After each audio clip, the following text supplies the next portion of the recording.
You are now watching The Meech. Recently, I've been making a lot of shorts about the Nintendo DS and Nintendo DS games. It is my favorite handheld of all time, and it's not even a contest. With consoles, very close contest between the GameCube, the Wii, and the Switch. But with handhelds, there's no comparison. DS is king. And I recently did a poll asking you guys, what tier list should I do next? And the overwhelming majority of you said, do the ultimate Nintendo DS tier list. And I am very excited to do it. This tier list specifically has a ton of DS games, many of them also being third party, which I have played and have very fond memories of. That is very exciting. It's almost like this list was curated for me. But with that being said, let's take a look at the ultimate Nintendo DS tier list and see how these games rank nearly 2 decades later. I'm having an existential crisis. Yet again, I've had a midlife crisis probably 5 times now. But yeah, starting off in the year 2004, we are going with the first Nintendo DS game. A 2004 DS game is about as elusive as a 2005 YouTube video. When you see it, you are pleasantly surprised. And the first game is Super Mario 64 DS. You might know I'm not the world's biggest fan of Super Mario 64. I find it to be overrated, though I do understand how revolutionary it was, and overrated doesn't mean bad. But surprisingly, my first 3D Mario game was indeed Super Mario 64 DS. Now with the remake specifically, a lot of people love it. Many say that the new content just makes it so much better. I mean, how could it not when you have Wario as a playable character? I love how Nintendo in the 2000s had Wario as part of the main cast. I really miss that. Come on, you just want Bowser as a rival and villain of Mario? That's no fun. Wario will show you fun. But many say the controls just ruin the game. But where do I stand? Let me ask you this. Are Super Mario 64's controls really that great to begin with? So, if the controls aren't incredible, and they're still usable, personally, I find that to be okay. And considering it's on the DS, I didn't have too much of a problem with the controls. I will admit, not ideal to use the D-pad for the game, but a lot of the problems can be remedied with the 3DS Circle Pad. But I'm only counting this as a DS game, and it is going in treasure. This was a game obviously made to showcase, wow! We got a handheld out that can play Super Mario 64? Common misconception about Nintendo is that they never cared about power, but if you looked at the Nintendo DS when it released, those specs were incredible. Speaking of how Wario is king, Wario is known to do an amazing job showcasing a brand new system, and he truly touched our hearts, as well as the Nintendo DS touchscreen. WarioWare Touched is platinum treasure. It is a phenomenal WarioWare game, I mean most of them are, and it has pretty much everything you could want. Fun micro games, a ton of unlockables, and it actually introduced Ashley to the series. It is a fantastic WarioWare game, and I still recommend going back to it.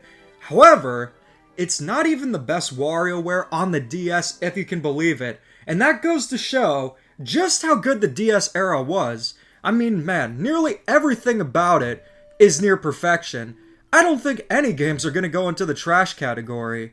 That is, unless you're Yoshi Touch and Go.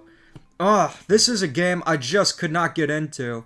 I understand why it exists, and I understand what it was going for, but that doesn't mean I like playing it. It's a weird sort of game where it feels kind of like a mobile game, where it uses a touchscreen, and that was very typical of the time, but it's just slow-paced. I didn't have much fun with it, but I do have one thing to say. It's better than Yoshi on the NES and Game Boy. However, it's still trash. This could change, maybe I need to play it again, but I didn't have a great time with it. It just was not a fun experience. Then, after Yoshi Touch and Go, we get into what is perhaps one of the greatest Nintendo games ever made, Mario Kart DS. Do I even need to say it? Even with Mario Kart 8 Deluxe, Mario Kart DS still stands a test of time because of 2 reasons. The most important reason being Rob the Robot being a playable character, and the other reason Well, of course, Rob being a playable character is amazing, but the real important reason is that it has a mission mode. This is something even Mario Kart 8 Deluxe doesn't have, and it's something that really should have been a standard for the series going forward. We got a lot of things in Mario Kart DS that became staple. Retro tracks, the layout of the tracks essentially being the 32 for a while. Now we have way more than that. But Mario Kart DS was super innovative, and it's a shame mission mode hasn't come back. Could you imagine if they made a full-on story mode for Mario Kart 9, similar to that of Diddy Kong Racing and Crash Team Racing, complete with a hub world? That would be incredible. But as it stands, Mario Kart DS is the only Mario Kart that has a mission mode. And no, Mario Kart Tours and missions don't really count, and neither do the ones in Mario Kart Arcade Grand Prix 1 and 2. This is actually the first DS game that I got coming up. If you know, I was not allowed to play video games until I was 10, unless they were educational, so a lot of the games I played growing up were on the Leapster and V-Smile. You know, looking back at it, I can't blame my parents too much for making that decision, but the idea of having games stay educational stuck around for the DS ever since the very beginning, because one of my first games was Brain Age 2. I got 2 games on the same day, but I got this one first, so the first DS and Nintendo game I ever played was Brain Age 2, and it is a great game. Educational games often get a bad rep because a lot of them are just bad. Mario's Missing, Mario's Time Machine, but the thing is, those games just aren't fun. They're essentially just tests disguised as a game, but you can make educational games fun, and Brain Age 2 has a lot of fun activities. It's not really a puzzle game. It's a variety of different activities that train your brain, and, you know, looking back at it, I'm not sure if it increased IQs around the world like Nintendo wanted, but hey, I'm not on TikTok making insane videos. I'm making insane videos here. So I guess it kinda helped a little bit. Anyways, Brain Age 2 goes into the category of treasure, but the thing is, I have not played Brain Age 1. I got the game at a flea market for like $2, but I've yet to get to it. Oh well, maybe when I see the next trend, I'll watch that just to make sure I never participate in it. Like I would anyway. If I'm gonna do something stupid, it's because I want to. This is a game I'm sure a lot of you will be disappointed I haven't played, and I definitely will get to it, but there are many reasons why, and Mario & Luigi Partners in Time. I got into Mario & Luigi with Bowser's Inside Story, so that's why I didn't play Partners in Time. And at the time I got my DS, it was kind of a game that was in low print or kind of hard to come by. Many of the DS games were, believe it or not, but I mainly played Bowser's Inside Story, and then for the rest of the Mario & Luigi games, I played them on the 3DS, including the remakes, which I actually find the 3DS remake of Bowser's Inside Story to be better, but with Partners in Time, I've yet to get to it. Shame this game wasn't remade, and yes, the circumstances surrounding the remakes weren't good, but as games themselves, they did a great job with them. It just was weird having Bowser's Inside Story remade. Superstar Saga I understood, but not that game. But I love the concept of Partners in Time. And fun fact, the only Mario RPG character to appear in Mario Kart is Baby Peach. Of course, that's how it always works. Another game I haven't played that was a very popular DS game was Animal Crossing Wild World. The first one I played was New Leaf, which I'm glad I did because many say that Animal Crossing Wild World is the worst in the franchise. I'm not sure how true that is, but I've yet to comment on it since I haven't played it. And with New Leaf and New Horizons, I'm not sure if there's really a need to go back to it. But if you're an Animal Crossing fan, let me know what you think of the game. So then we get into 2006, which was a great year for the DS. And before we got the return to 2D Mario, we got an entirely different 2D platformer that completely changed the roles entirely. And that is none other than Super Princess Peach. Very fitting considering we're finally getting a new Peach game nearly after 2 decades, but Super Princess Peach is an underrated gem. The reason why I didn't get this game as a kid is because when I was growing up, being a kid, you don't have a job, you gotta wait for your birthday or Christmas, and you have to be like, oh, I want Super Princess Peach, which is essentially saying, oh, I want a girl game. And back then, that was just embarrassing. But you know what? The moral of the story, don't ever let something like that embarrass you, because if you let the embarrassment get to you, you're gonna miss out on a masterpiece and have to wait until you're 19 to play it. It is just incredible. I love the art style. It looks similar to Yoshi's Island, but has more pastel colors. Peach's abilities are fun, and the role reversal is just cool. This is a game I highly recommend, and considering Princess Peach Showtime's a different kind of game, there's still a need to go back to Super Princess Peach. Then, of course, we get into the big one, quite literally with the Mega Mushroom. New Super Mario Bros. With Super Mario Bros. Wonder out, how well has this game aged, you may ask? Well, as a high schooler, now, stupid reference to a 2006 YouTube video, you might see a lot of those, but after playing Super Mario Bros. Wonder and then going back to New Super Mario Bros., I can say without a doubt, it's still Platinum Treasure. The only reason why New Super Mario Bros. Has such a bad rep is because of the series and how stagnant it was, and how there were too many games. If 2 and U didn't happen, I guarantee you the series would be held in high regard, because even New Super Mario Bros. Wii introduced some new concepts, but when it comes to creativity, the original is by far the most creative. It has so many new features and elements, the only thing really setting it back for me is the new power-ups. Other than the blue shell, I didn't like the mini mushroom at all. I consider it to be the worst Mario power-up of all time. And the Mega Mushroom's cool, but just kinda gimmicky. But regardless, still Platinum Treasure. This is yet another game that I need to play. And it is a fan favorite. I played a little bit of it, so I can't feel too confident placing it where it is now, because it very well could go a ranking above. But I'm gonna include it anyway. And that is the most unexpected crossover before Mario and Rabbids. And that is Mario Hoops 3-on-3. Some hail it as the best Mario sports game of all time. And from what I played, it is a really fun game. This is a game I definitely need to go back to. But for the time being, my favorite Mario sports games are Mario Super Sluggers, Mario Golf World Tour, and Super Mario Strikers. Although, I'm sure Mario Strikers Charged is better. I've just played a lot more Super Mario Strikers on the GameCube. I'm trying to see where it is on the tier list, because there are so many games, it just gets kinda lost. And of course, it's right next to Cooking Mama. But regardless, from what I played, it is absolute treasure, although it very well could rank up to Platinum Treasure. Just need to play more of it. Then after Mario Hoops 3-on-3, let's do some third-party games. We got Pack Picks, which is a game that, out of all places, I got it at an Old Navy. That's where it was being sold in 2014.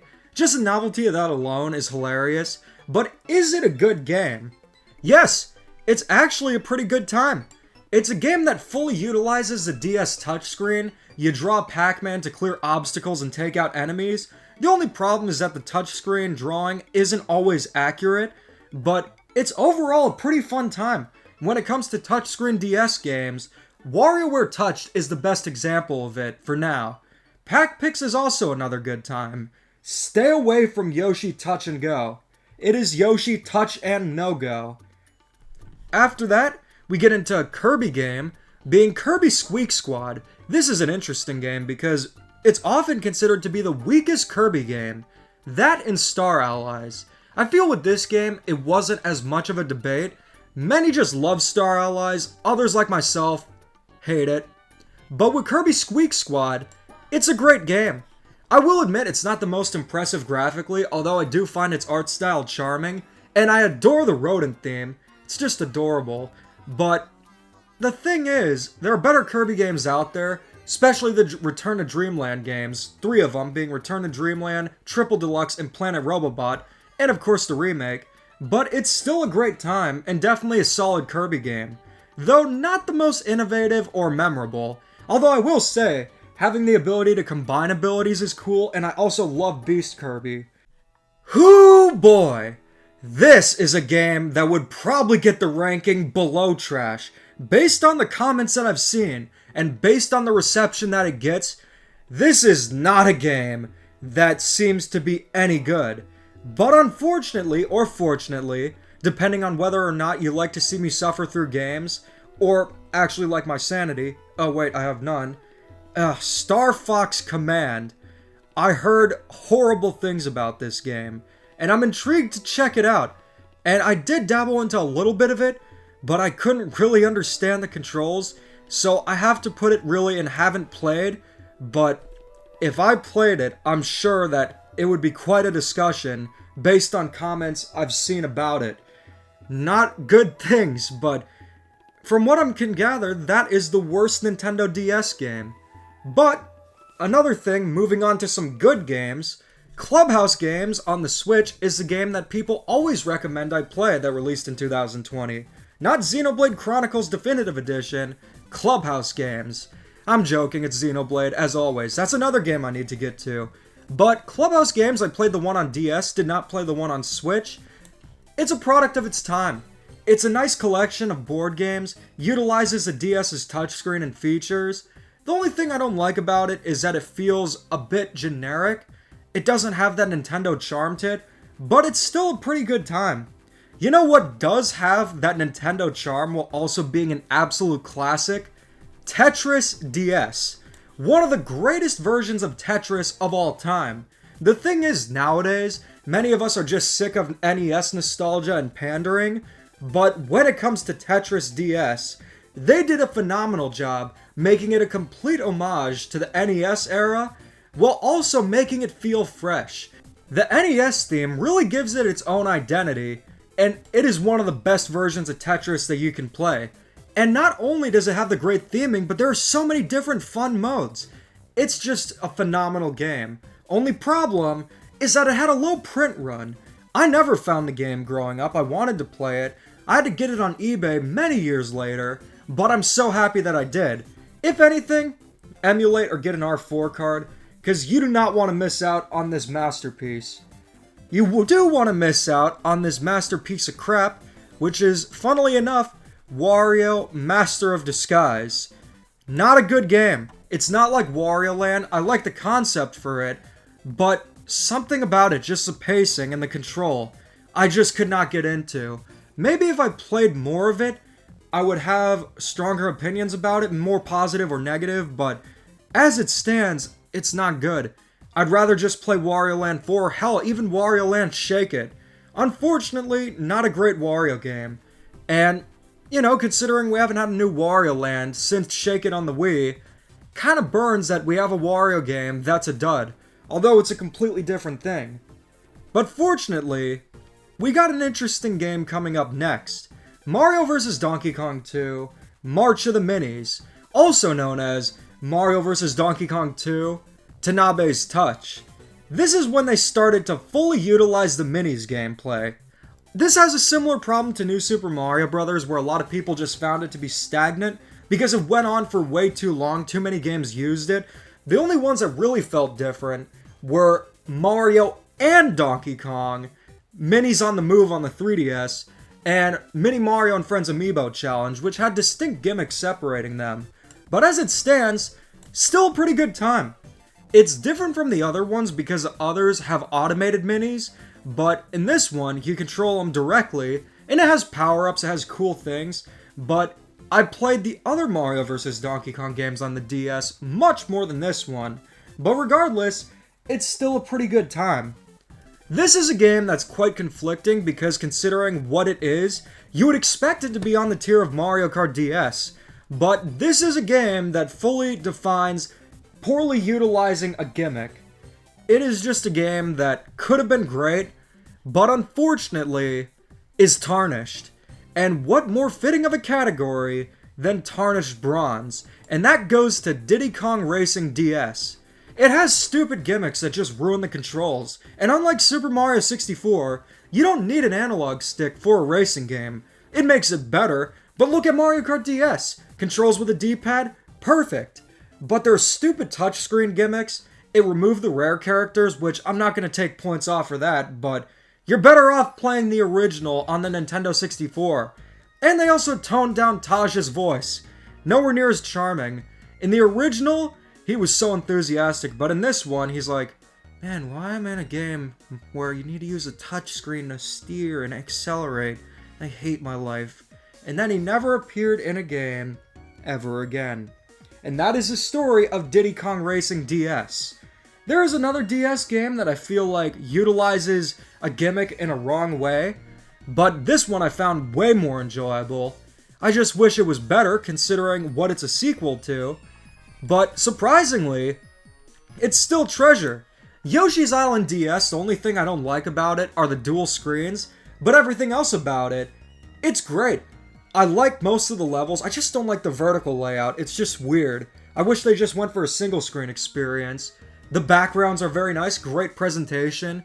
You can use multiple babies, including Baby Wario and Baby Donkey Kong, showcasing that Nintendo used to love Wario back in the 2000s, and it's quite underrated. Soundtrack is but certainly not bad. Now if you want bad, there's another Yoshi game you should try. Check out Yoshi's New Island, and as much as I love Crafted World, the soundtrack just isn't good. But regardless, it is still a treasure. Unfortunately, the same can't be said for Diddy Kong Racing DS, but this is another game that I have yet to play, and I'll just put both of them here since there are two of them. I have not played the Zelda games on the DS. I did get my DS fairly late, and considering I was really into Mario games, I mainly just wanted to get Mario games or games that were similar, but yeah, it's pretty shocking I haven't experienced either of the Zelda games on the DS, but I've heard great things about them, and definitely want to check them out at some point. The Zelda game that got me into the series was Breath of the Wild, so I'm definitely more into the open world gameplay, but when it comes to 2D Zelda, I really like Link's Awakening on the Switch, so I'm sure it's going to be a great experience. Link Between Worlds on the 3DS was also great, but I just feel it's kind of blasphemous being a Nintendo fan, not playing a Zelda game on their most popular system. It feels like blasphemy, but unfortunately, I gotta own up to it. But hey, maybe I can be redeemed with what I played next. This is a game that I probably shouldn't have ever been able to play, considering Nintendo did everything in their power not to promote this game. Chibi Robo Park Patrol, Walmart exclusive. Nintendo just did Chibi Robo dirty. Everything they did. Releasing the original on the GameCube in 2006, having the sequel be a Walmart exclusive, having the other DS game exclusive to Japan, and not releasing the new Play Control version. But Nintendo, I'm gonna experience Chibi Robo Park Patrol, and there's nothing you can do to stop me. And it is a treasure. Definitely a different kind of Chibi Robo game. You're exploring a park in the outdoors instead of a living room or house, but it's still a really cool game.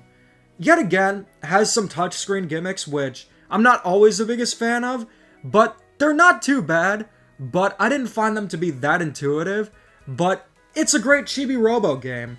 The original on GameCube is still the best, but Park Patrol is an amazing game. You definitely should check it out. It is a bit expensive and it is rare, or uncommon I should say. So again, like Tetris DS, you might want to get the R4 card for this one.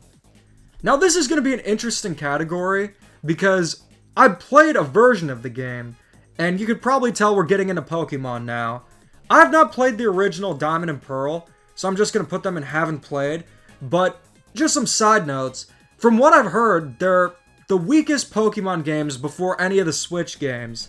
I heard that in Giram Red's video, and he made a good point for it. But the thing is, I didn't really need to play it considering the version that I played. One game I always wanted to play growing up, but never could find, is this certain game that also had a low print run, or just was uncommon to find. I never saw it in stores, even used at a GameStop, but finally I got it years later, being DK Jungle Climber. I saw it at the back of the DS manual for New Super Mario Bros., or they had a little insert for it, and I always wanted to play it, but unfortunately could never find it until years later where I went on eBay. But it's a great game. It's not a Donkey Kong Country game, it's a sequel to DK King of Swing, which is a sequel to Clu Clu Land if you can believe it, where you're controlling Donkey Kong and friends, and you're navigating through these pegboard levels. This actually makes some good use of the DS dual screens, and it's a fun time. I do prefer the country games, but for what it is, very underrated game. This next game is perhaps even more underrated. It's one of the very first DS games I ever played, and I distinctly remember getting it. It was all the way back in 2010. I was at a Target, and I remember seeing the game at the very front of the store, right before the checkout, and I couldn't pass it up.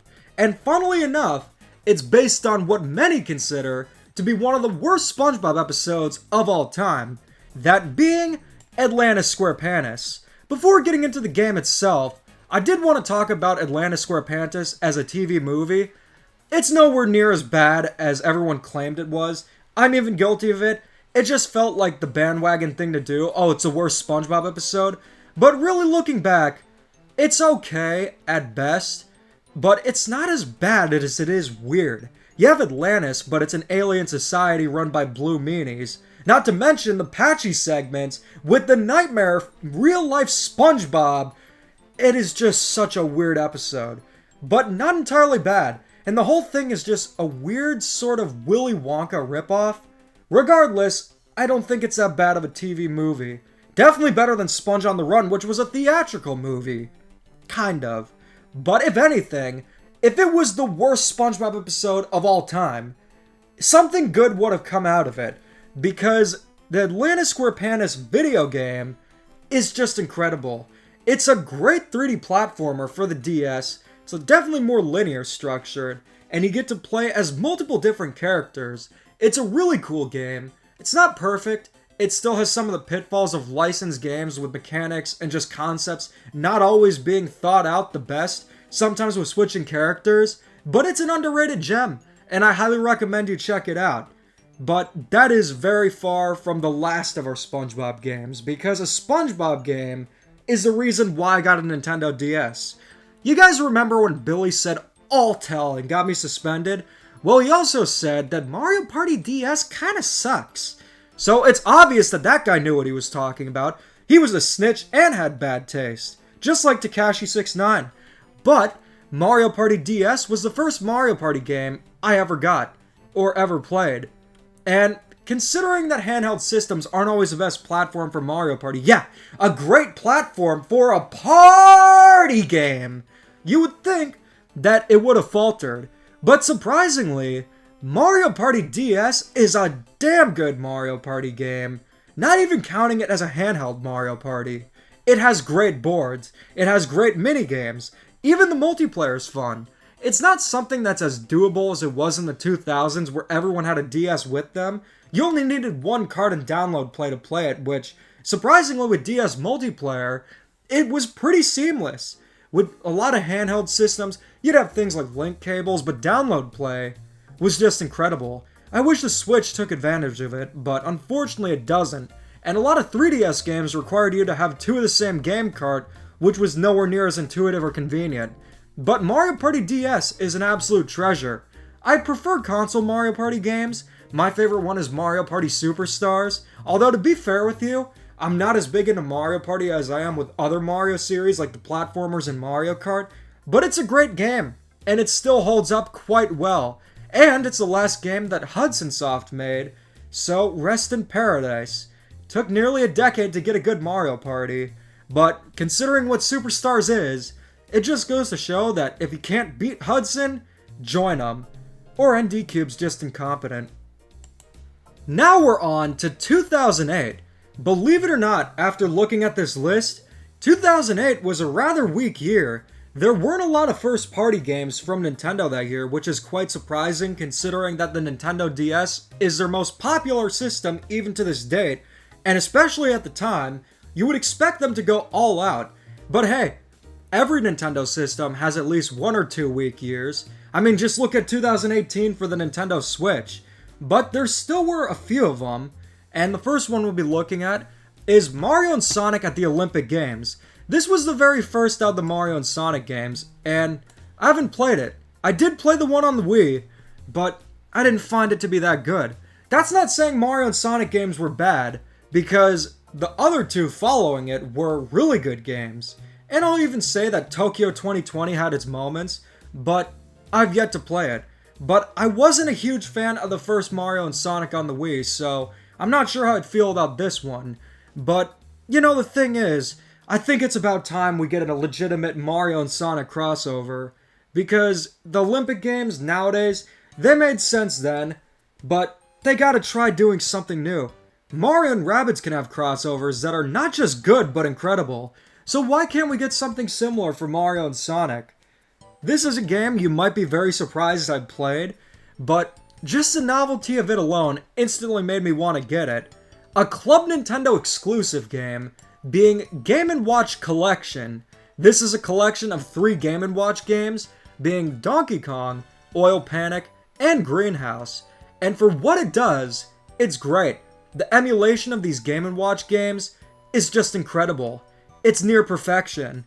The only problem is that if you played the Game & Watch Gallery games, it's just 3 original Game & Watch games. No remade versions, no more games.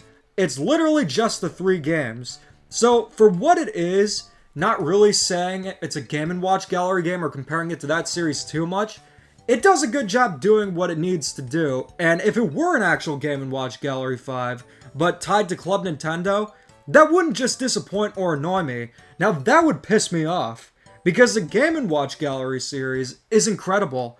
I'd love to see a Game & Watch museum on the Switch that has all the games, remade, and the classic versions. Even stuff like the licensed stuff, like Snoopy Tennis or Mickey and Donald. Easy fix. Just replace the characters with Mario characters. You could have Mario Tennis, or Mario and Luigi. Bam! Problem solved. And they kinda did that in a few instances, such as with Mickey Mouse. They had a game called Egg where you play as a wolf. Fun fact, in Russia that game used a wolf from New Pogodi, which is essentially their Tom and Jerry and the most popular cartoon there.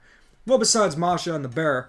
For its time, it was like the Tom and Jerry, but when you get me talking about Game & Watch, you're gonna get me on a whole new tangent. But yeah, 2008 was pretty weak. But fortunately, Kirby saves the day once again, just like he did in 2022. Superstar Ultra is a great game.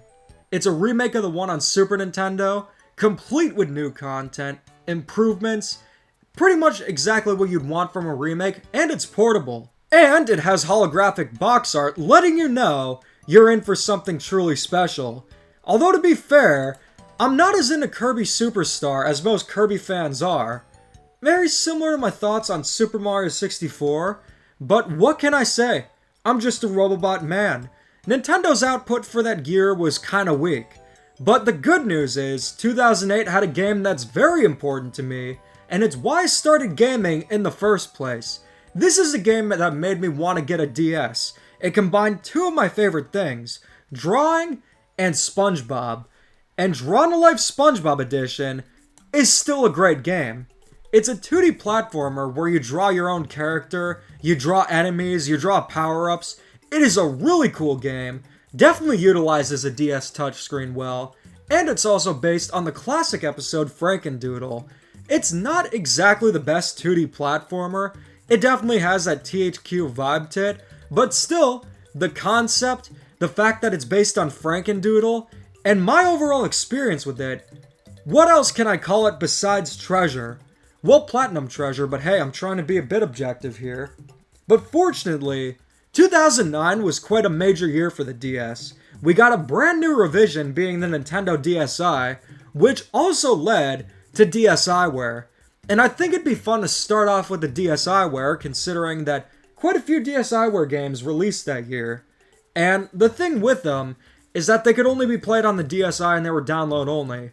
So, with that being said, if you had a DS Lite, like most people did, or if you had an original DS like most felons did, you wouldn't be able to play them. But fortunately, I was able to. And I got a DSi for a very specific reason we're getting into. But the first game that comes to mind is Mario vs. Donkey Kong, Minis March Again. The titles are so similar, I have to just make sure. But this is the first game that used the automated Minis gameplay. And, surprisingly, it's a pretty good game. A bit short, but it was only $8. It's a weird sort of thing where it is a new game, but kind of feels like an abridged version of Mario vs. Donkey Kong 2, but with the automated minis. It's interesting because it's a DSiWare game and it's one of the most popular ones, but there are better Mario vs. Donkey Kong games out there, especially the one that's coming next month. But I had a pretty good time with it.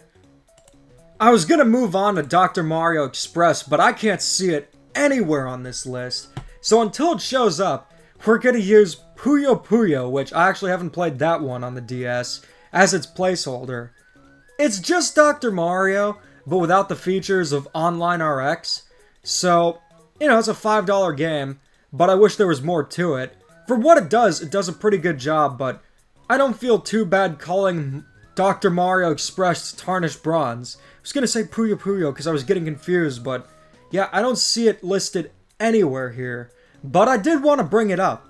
Unfortunately, not all Wario games are good, and it seems like the worst ones are on the DS, because the worst WarioWare is WarioWare Snapped. It has a cool concept, and it doesn't work as bad as many have claimed it does, so with my experience, it just has to go into Tarnished Bronze. It doesn't feel like WarioWare in the sense where it's a lot of fast-paced micro games. What it does is kind of novel, but it's kind of slow-paced, and not what you'd expect from WarioWare. I don't consider it as bad as most do, but it definitely could have been refined a bit more. Yet again, the DSi camera was 0.3 megapixels, so there was pretty much nothing to work with, so I applaud it for what it did, but at the same time, it's not the best WarioWare by any stretch of the imagination. But I'm happy they tried it, it's a cool concept, but when it comes to DSiWare, the undisputed king is Flipnote Studio. This alone is the reason why I got a DSi, and you know what? It was absolutely worth it. Things like the camera and sound recorder were really cool, but Flipnote Studio was the huge selling point. You could make your own animations, and back then, they had a service called Flipnote Hatena, which was like YouTube for Flipnotes. They were short videos, so in a way, it was kind of like TikTok before TikTok. Minus all the malware, of course. Just the fun, just the give me stars and I'll give you chicken, the spin-offs, the star begging, all of the fun stuff. Flipnote Studio is an underrated gem, just looking back at it. I feel like part of that has to do with that it was a DSi exclusive. This is something that easily should have been a DS game, just in general. Having a physical version for it, while also having it be a DSiWare game, I guarantee you it would have been a phenomenon. But, overall, looking back at it, man do I miss it, and we haven't gotten anything similar since. And no, Flipnote Studio 3D doesn't count. Man, they botched that game. But, after that, we get into my first Mario & Luigi game, being Mario & Luigi Bowser's Inside Story. I do prefer the 3DS remake, mainly because I prefer the cel-shaded style, but the original version is still Platinum Treasure, one of the best Mario RPGs of all time. It's very hard for me to choose between Paper Mario The Thousand Year Door, Mario & Luigi Bowser's Inside Story, and Mario & Rabbids Sparks of Hope. It's silly, it's creative, the gameplay is super intuitive, it makes good use of the DS's dual screens. Being able to control the Mario Brothers and Bowser, and just having the overall theme of the Mario Brothers traveling through Bowser's body, it's super cool. And Fawful's return is great. I did a full review of Bowser's Inside Story, specifically the 3DS remake, so feel free to check that out, but words cannot describe how great it is. I just hope we get a new Mario & Luigi soon, but considering how promising the future looks for Mario RPGs, things are looking up, which is good. We're about to wrap things up for 2009, and we are going to end it off with a bang. To be fair, some of these games came out before Mario & Luigi Bowser's Inside Story, but regardless, I'm going to include them because they're incredible, and it's also the ultimate Nintendo DS tier list, and it wouldn't be that without these games. This is a game that is the definition of an underrated masterpiece. I use the word underrated a lot, but a lot of these games did go under the radar. Rhythm Heaven is incredible. If you see gameplay of it, you might be confused at first. It's something you really gotta play. But regardless, it's phenomenal. It's creative. The songs are also great. I remember so many of them. I can't remember the quadratic formula for a math test, but I can remember Moai Doo-Wop. So that's what's important. Essentially what Rhythm Heaven is a rhythm game, but instead of being something like Guitar Hero or Taiko where you're playing to the beat of a song, you're playing mini-games similar to that of WarioWare, although they're not micro games. It definitely has a lot of feeling to WarioWare, just vibe-wise, but it's so much fun to play, and I would love to see a new one on the Switch. What's interesting is that this game in particular, you play it with the DS folded open like a book, and you use a touchscreen. I would have preferred buttons, but surprisingly the touchscreen is very accurate. It didn't ever become a problem or wasn't responsive. It doesn't require any weird inputs or anything like that. Definitely a game you gotta play. I will say, Rhythm Heaven Megamix and Rhythm Heaven Fever are better games, but don't let those stop you from playing the original and the one on Game Boy Advance. Unfortunately, that one only released in Japan, but there is a translation for it called Rhythm Heaven Silver. Again, this is a game that has skyrocketed a bit in price, so you might want to pull out the R4 card for it, or emulate, although I definitely would suggest going the R4 card route, considering a lot of touchscreen DS games aren't the most fun to emulate. Remember when I said Brain Age 2 was the first DS game I got, but I also got another game that day? Well, the second DS game I got was Scribblenauts. This is another game that required you to think. Think. I feel like Jimmy Neutron, which is funny because my name in English is literally Jimmy. Fun fact. But Scribblenauts is a really cool game. What you do is you solve puzzles by typing in anything you can think of. You type in the solution, and it's impressive just how much they were able to get out of it. I still don't know how they were able to this day. So if you know anything about how the Scribblenauts development worked, I would love to know. But the original Scribblenauts was such a novel concept, it was so cool, and it's one of my favorite DS games. And I'd love to see more Scribblenauts games in the future. We have gotten compilations and such, but an actual new one would be really cool.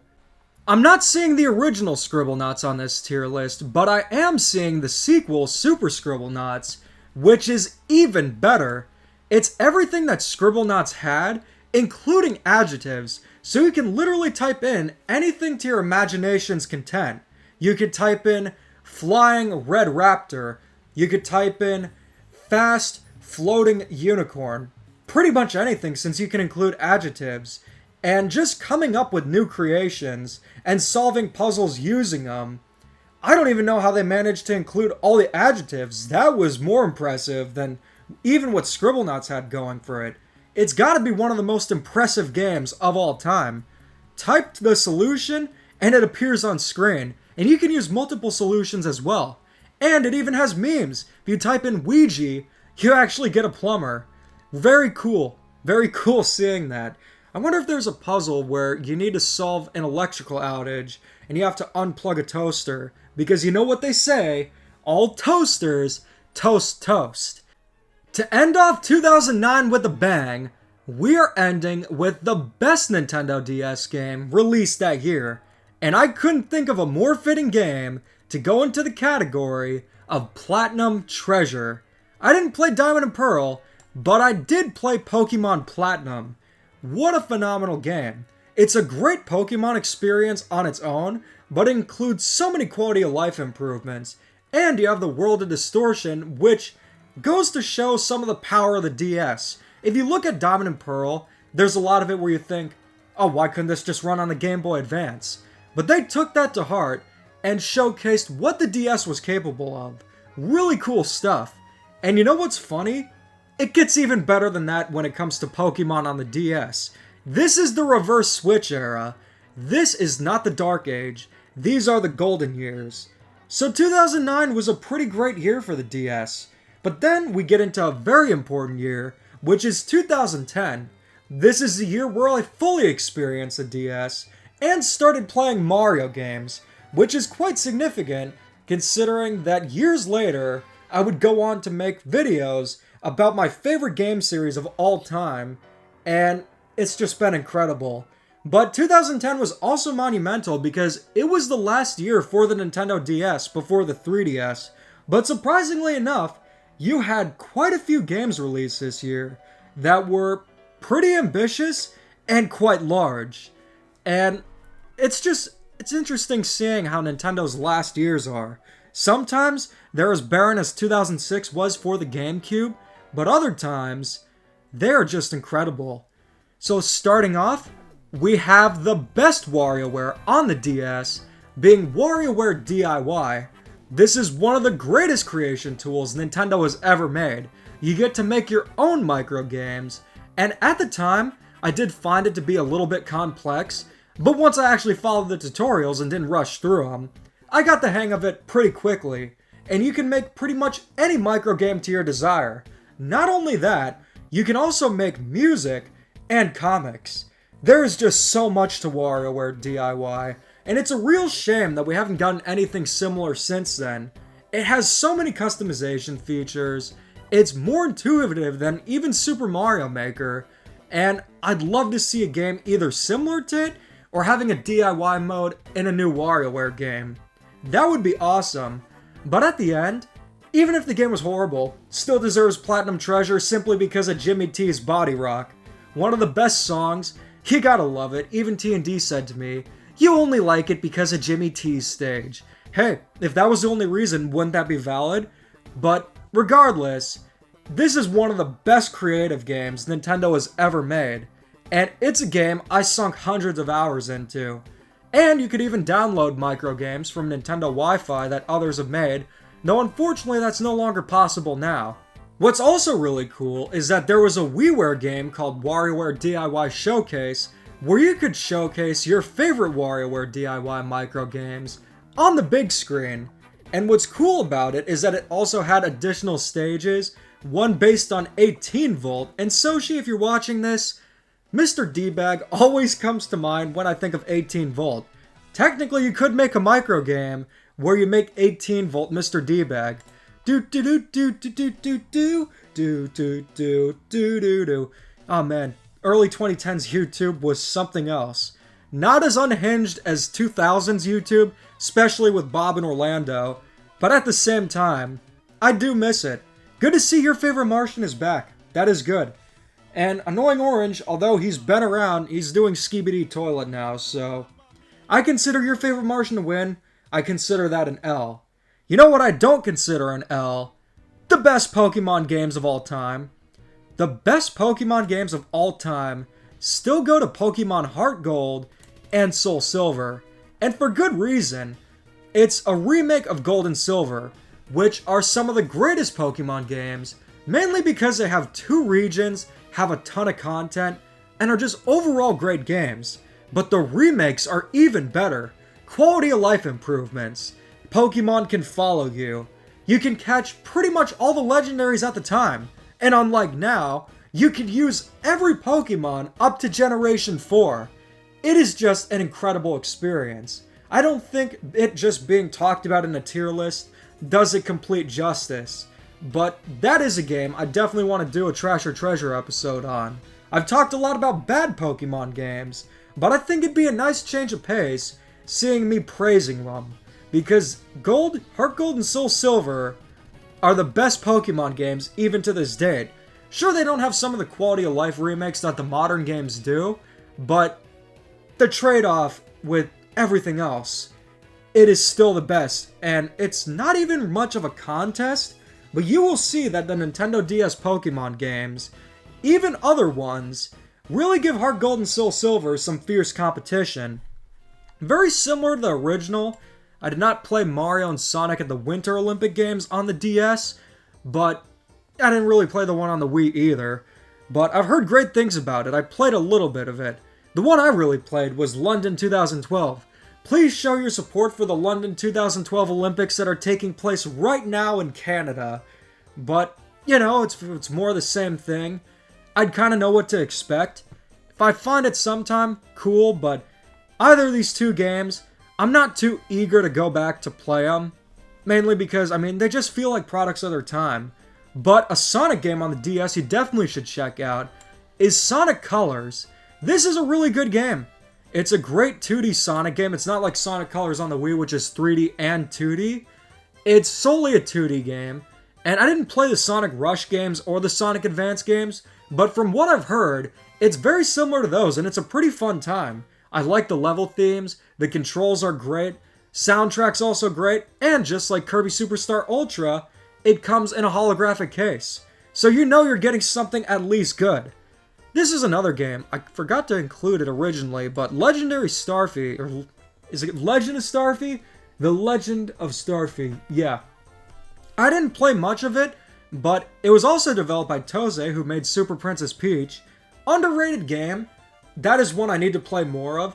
It could be one that would go into Platinum Treasure, but as you can see with a lot of these DS games, I've played a ton of them. So a lot of these could be subject to change, but yet again, another underrated platformer on the DS. Though unfortunately a lot of the series is unfortunately stuck in Japan. And this is the only one we ever got in the West, which is quite sad. And apparently, someone owns a Game Boy Advance localization for Starfy, yet hasn't released it, just like the Mario Kart XXL Stingy Steven. You need to learn to share. This is another Club Nintendo exclusive. It's a sequel to Game & Watch Collection 1, fittingly being Game & Watch Gallery 2. Collection 2. Similar titles. This is one out of all places. I found it at a GameStop. I kid you not, they had both Game & Watch Gallery 1 and 2. That is like finding a shiny Pokemon. Since I already had one, I just got 2, but this includes 2 games being Parachute and Octopus, and a new one which is a combination of them that uses the dual screens. Pretty much the same opinion I have about the first one. Great for what it is, but I would have liked to see more. I just wish they went all out and made a Game & Watch Gallery 5 for the DS, and even now would be great, but for what it is, still a good time, and the novelty of it being a Club Nintendo exclusive just really puts it there as a weird piece of Nintendo history, and something I'm very glad I have. Wrapping up 2010, we have my favorite Mario vs. Donkey Kong game in the mini style, being Mario vs. Donkey Kong Mini Land Mayhem. This is a really cool game. It has an amusement park theme going for it, and it retains the gameplay of Mario vs. Donkey Kong Mini's March Again, but has way more content. I was a bit surprised that this game released when it did, considering that there was a DSiWare game, but it's a great time. And there's Mini Pauline! Nintendo, your biggest missed opportunity is not making minis in amiibo form. If you released them, people would buy them all, but I guess Nintendo doesn't want to print money. Oh well, but regardless, this is a really cool game, and I remember distinctly getting it too. I was on a vacation, and my dad and I walked to Walmart, out of all things, and he got me this game, and then we went to Steak and Shake, and I got the peach shake, which was absolutely delicious, and I wish they still made them, because they were phenomenal, just like this game. And it also has a level editor, and I'm hoping with Mario vs. Donkey Kong on the Switch, that'll include a level editor, considering I do prefer the style of the first game, but this is one I still recommend checking out even to this day. Things are about to wind down now because 2011 didn't have too many games. However, sometimes it's a quality over quantity thing. And just before the 3DS released, we got Pokémon Black and White. What's interesting about these games is that it was sort of a reboot for Pokémon. It included over 151 new Pokémon, and what can I say, it's going into Platinum Treasure. Now the thing with Pokémon Black and White is at the time, many didn't like them, but nowadays, they're hailed as some of the best Pokémon games of all time. And with a lot of the Pokémon games before, I did question the presentation since a lot of it was just like PNGs fighting, but Black and White introduced fully animated sprites, and the game from a presentation standpoint is just beautiful. And I'm wondering if they should go in the direction of another pixel Pokemon game in the style of Octopath. Personally, I think Game Freak should just get competent, or other developers like Monolith should make Pokemon games. Even Bandai Namco. But regardless, Pokemon Black and White are incredible, and it gets better from here. There really wasn't much in terms of DS games in 2011, but it makes sense considering that the 3DS released, and that's where all the focus was. But we did get a Kirby game being Kirby Mass Attack, which I unfortunately haven't played, but Joshi says it's super underrated. And if Joshi likes the game, especially considering his stance on handheld game systems, it's one I definitely gotta play. Joshi says respect your parents, follow your dreams, and Luigi's Mansion 3 is a disgrace to gaming. But hey, you're allowed to have different opinions. Even though he thinks Luigi's Mansion 3 is a disgrace to gaming, you know, that won't stop me from wanting to play a lot of his favorite games. What am I gonna do? Make a community post about unsubscribing? Oh, brother. But then we get into 2012. You want to end off a year with a bang? Well, let's end it off with what are perhaps the greatest Pokemon games outside of Heart Gold and Soul Silver. Now, that'll come down to a matter of preference, but I think most of us can agree that Pokemon Black and White 2 are peak Pokemon. It continues what Black and White did and makes them even better. And they're direct sequels too. It's not like a third version, and they really haven't done that since then. Sure, you have Ultra Sun and Ultra Moon, which aren't exactly the same. They're more like third versions, but they're two versions of the same game, because Game Freak likes that money. But this, they absolutely deserved every penny. Ambition was there. A ton of content. Black and White 2 are peak Pokemon. Overall, Pokemon Black and White 2 are incredible. They continued what Pokemon Black and White did, brought back the classic Pokemon, and they are great sequels and a great way to end off the DS. Before wrapping up the list, let's take a look at some of the games I haven't played. Now, when I thought of the ones I haven't played, there are many of them I haven't, considering that there are so many here, but I'll put some of the ones that are blasphemous that I haven't played. I don't know how I haven't played Nintendogs, considering it's one of the most popular DS games, and that's a series I definitely gotta try. Probably Nintendogs plus Cats on the 3DS, that one looks to be the best one, but what a shame. It seems like a fun kind of game, but I was definitely more into Webkins at that point, although I think Nintendogs would have been right up my alley. I have played Rayman DS, but not much of it, because it just does not run well.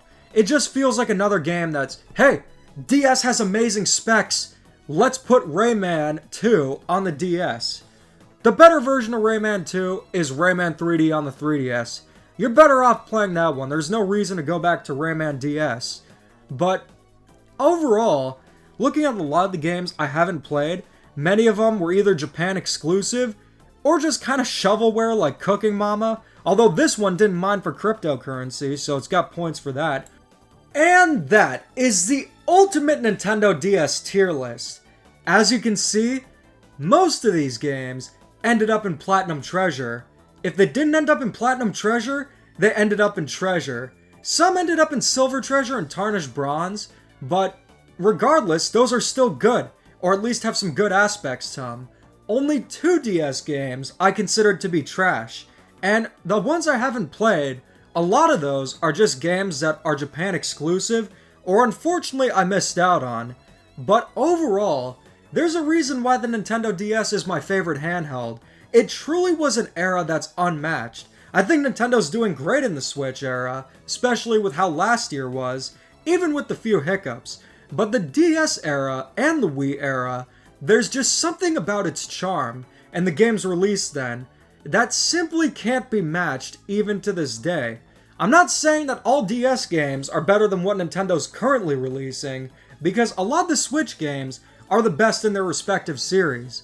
But either way, I love the Nintendo DS, and its games are absolutely still worth going back to, even nearly 2 decades later.